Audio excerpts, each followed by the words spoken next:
friends, welcome or welcome back to my channel. I am CS Jaspreet. I hope that you all are doing well and you're preparing for your exams. तो पिछले Friday मैंने एक video post की थी regarding study hacks और study tips to study JIGL and clear it in June 2023.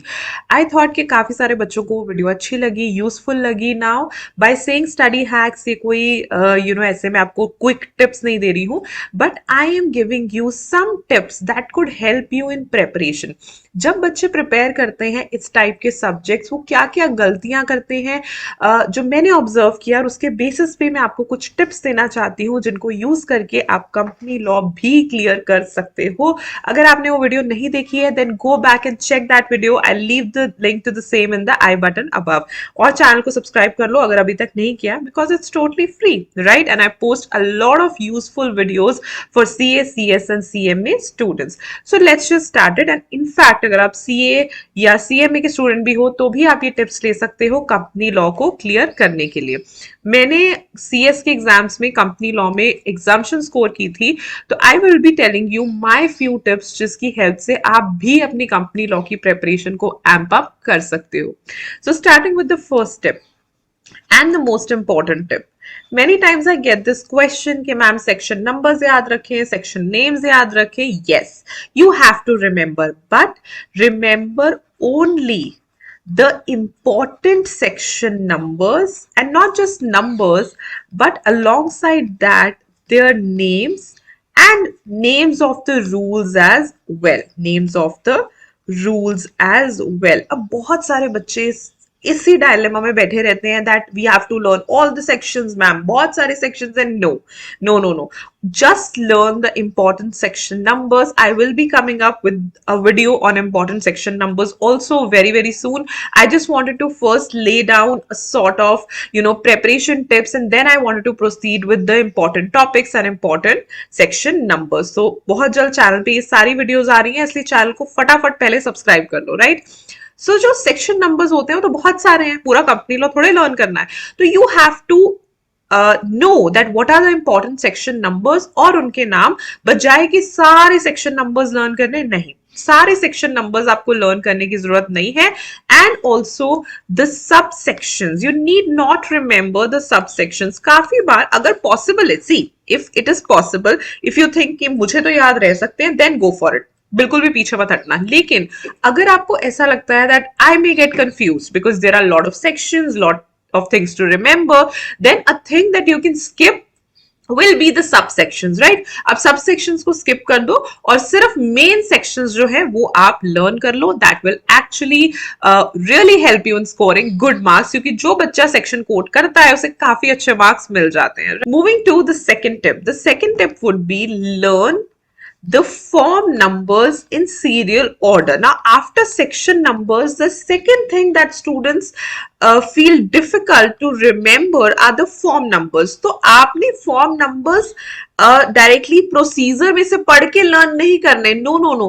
Formulate a tabular chart of all the form numbers in serial order, as in if अगर SH के form numbers है तो SH1, SH2, SH3, इस तरीके से आप एक chart जो है वो रेडी करो, वहां से लर्न करो एंड देन आप प्रोसीजर्स में उन्हें अप्लाई करो. This would make your like I would say remembering everything, understanding everything super duper easy. अगर आप प्रोसीजर में लर्न करने जाओगे ना, आप कंफ्यूज रहोगे कौन सा फॉर्म नंबर था, क्या था. And to find these form numbers आप मेरे यूट्यूब चैनल की कम्युनिटी चेक कर सकते हो. कम्युनिटी में मैंने पोस्ट किए हुए हैं ये वाले जो टैब्यूलर फॉर्म्स हैं. अगर आप चाहते हो कि मैंने दोबारा पोस्ट कर दूं तो मैंने दोबारा पोस्ट कर दूंगी. Just leave the leave a comment in the comment section below, so I repost them again. But आप इन टैब्यूलर फॉर्मेट्स को लर्न करो and then remember them from the procedures. अगर आप प्रोसीजर से वापस टैबुलर फॉर्म पे आओगे तो पूरी तरीके से कंफ्यूज जाओगे. तो फॉर्म नंबर्स को याद रखने का करेक्ट प्रोसीजर होता है कि आप उन्हें एक सीरियल ऑर्डर में लर्न कर लो, उस शीट से लर्न कर लो. आप ऑनलाइन सर्च कर लो, राइट? अगर आपको ऐसा है आप ऑनलाइन सर्च कर लो कि इसकी पूरी लिस्ट चाहिए, वो लिस्ट से आप लर्न कर सकते हो and you can easily remember it. एक बार सिर्फ ये SH वाला करके आप एक बार ट्राई करके देखना, पहले फॉर्म नंबर करके चैप्टर करके देखना. यू विल फील दैट कितना सारा टाइम एनर्जी बच जाती है, और आपको इतना इजीली सब कुछ याद भी हो जाएगा, right? So the third point is understand the crux of each section. Now, what do you mean by crux? आपको ये समझना है कि सेक्शन अल्टीमेटली कहना क्या चाह रहा है. अब क्योंकि इंस्टीट्यूट के स्टडी मटेरियल्स में इतनी सारी इंटरप्रिटेशन, इतनी सारी अंडरस्टैंडिंग्स होती हैं कि it becomes very very difficult for a for a student to understand कि एक्चुअली सेक्शन क्या कहना चाह रहा है. और कभी कभी बच्चे वो चीज स्किप कर जाते हैं, और वो चीज स्किप करने की वजह से क्या होता है कि पेपर में जब केस स्टडीज आती हैं, they don't know how to answer it. So company law का बेस्ट इंटरप्रिटेशन ये होता है जब आप एक सेक्शन का बेस्ट इंटरप्रिटेशन कर लेते हो कि भाई ये सेक्शन एक्चुअली में क्या कहना चाह रहा है, ड्राफ्ट्समैन क्या कहना चाह रहा था. तो वो चीज फाइंड करनी is very very important. I mean to say when you are preparing, आपने इस माइंड सेट से पढ़ना है कि मैं ये सेक्शन पढ़ रहा हूं तो इसका क्रक्स क्या है, अल्टीमेटली ये सेक्शन क्या कहना चाह रहा है, right? That should be the one thing that should be in your mind. और उससे आपकी काफी सारी जो इंटरप्रिटेशन है या कॉन्सेप्ट्स हैं जो आपको समझ आ जाएंगे कंपनी लॉ में. जिस चीज में आप कंफ्यूज हो रहे थे वो सारी बातें आपको कंपनी लॉ में क्लियर हो जाएंगी, right? Moving to the fourth point, that is try to write the language that is, I would say, nearest or closest to Bare Act. Many times students are like कि हम अपनी language में लिख देते हैं. So always try to understand this one thing कि आप अपनी लैंग्वेज में उतनी अच्छे से नहीं बता पाओगे जितने अच्छे से आप बेयर एक्ट की लैंग्वेज में बता पाओगे. So you should try.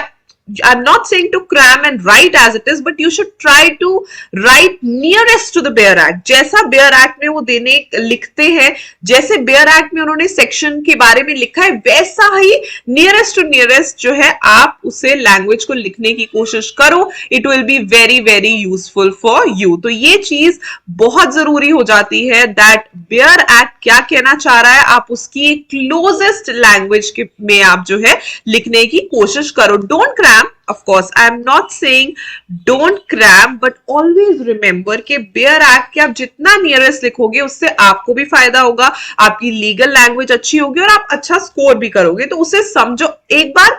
Always remember this one thing. एक बार अगर आप Bare Act समझ गए ना तो आपके लिए उस लैंग्वेज में लिखना भी मुश्किल नहीं होगा. So first understanding and second writing as it is, right? The fifth point is never cram the procedures, always understand them. Now what happens, बहुत सारे procedures आते हैं, appointment of director, removal, resignation, even in part A also बहुत सारे procedures आते हैं, and students always feel it difficult that we have to remember the procedures, we have to cram the procedures. No, once you understand the topic, you need never ever cram the procedures. अगर आपको बात समझ आ गई कि कौन से director की बात कर रहे हैं, इसका बेसिस क्या है, फॉर्म नंबर याद कर लिया, तो आपको ये पता चल जाएगा कि प्रोसीजर जो है वो आप अपने आप से फॉर्मुलेट कर सकते हो. You need not go back and cram it again and again. तो ये चीज आपने हमेशा याद रखनी है कि कंपनी लॉ में स्टेप्स हो गए या प्रोसीजर्स हो गए, वो आपको कभी भी बाय हार्ट करने की जरूरत नहीं पड़ेगी, क्रैम करने की जरूरत नहीं पड़ेगी अगर आप टॉपिक को एक बार अच्छे से समझ लोगे, राइट? तो ये बेसिक 5 पॉइंट्स हैं जिनकी हेल्प से आप कंपनी लॉ को अच्छे से पढ़ सकते हो. और अगर आप यहां तक आ गए हो, for all of you special students, right, जो आपने यहां तक वीडियो देख ली, आपके लिए एक स्पेशल टिप मैं आपको देना चाहती हूँ. One special bonus tip for all of you for company law. So whenever I teach company law, I always tell this one thing to students that जितना रॉन्ग लिखना गलत होता है कंपनी लॉ में, उतना ही इनकम्प्लीट लिखना भी गलत होता है. So I always tell the students, don't ever quote wrong section numbers, don't write the wrong interpretations. In the same way, never learn or quote incomplete sentences. जैसे कि लिखा होगा file form this within so and so, ठीक है? For example, कोई भी form है, file dir 12 within, many students will stop here only. Okay, बस इतना पढ़ लिया, फाइल dir 12 हो गया, इतना ही लिख के आ जाते हैं. नहीं, गलत है. Within 30 days यहां तक लिख के आ जाएंगे, ये भी गलत है. Within 30 days from the appointment of director. appointment of director. This is the complete sentence.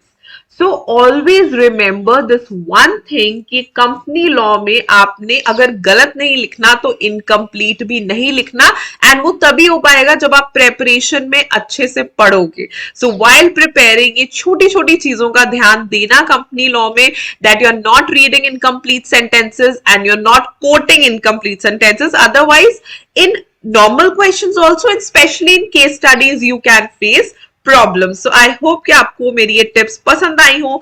5+1 tips for company law. चाहे आप सीए के पेपर में लिखो, सीएस के सीएमए में जो कंपनी लॉ का टॉपिक है उसके लिए ये सारे के सारे टिप्स आपको काफी यूजफुल होंगे. I hope this video helps. अगर अच्छी लगी तो लाइक कर देना, चैनल को सब्सक्राइब कर देना if you have not done it yet.